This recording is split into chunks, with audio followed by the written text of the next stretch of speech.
अगली पिक कौन सी?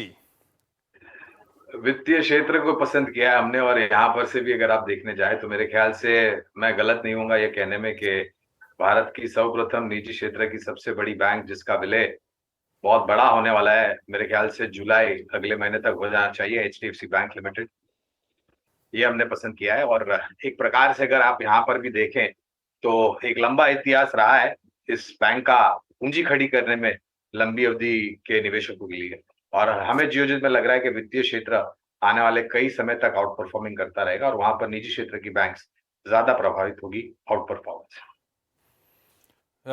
Beautiful. HDFC bank इस देश का सबसे प्रॉफिटेबल, सबसे स्ट्रॉन्ग रिटर्न रेशियोज वाला, और मेरे ख्याल से मार्केट कैपिटलाइजेशन में इस देश का ही नहीं, amongst the top rank banks globally आपकी स्क्रीन पर।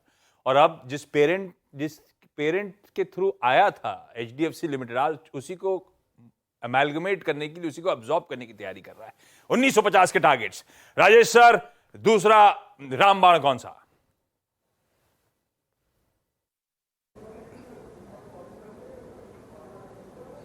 देखिए, रामायण एक महागाथा है और उसमें बहुत सारे कैरेक्टर्स हैं, बस कुछ सेंट्रल कैरेक्टर्स है। उसी तरीक़े से भारतीय शेयर बाज़ार भी एक महागाथा है और उसमें सेंट्रल कैरेक्टर कहा जाए तो रिलायंस के बिना ये हो ही नहीं सकता है।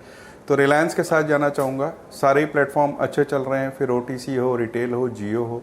खास करके हम रिटेल और जियो से बहुत एक्साइटेड हैं, और अब जो फाइनेंशियल सर्विस का आर्म उनकी आने वाली है वो रिटेल और जियो के जो कस्टमर बेस है उसको लिवरेज करते हुए नज़र आएंगे।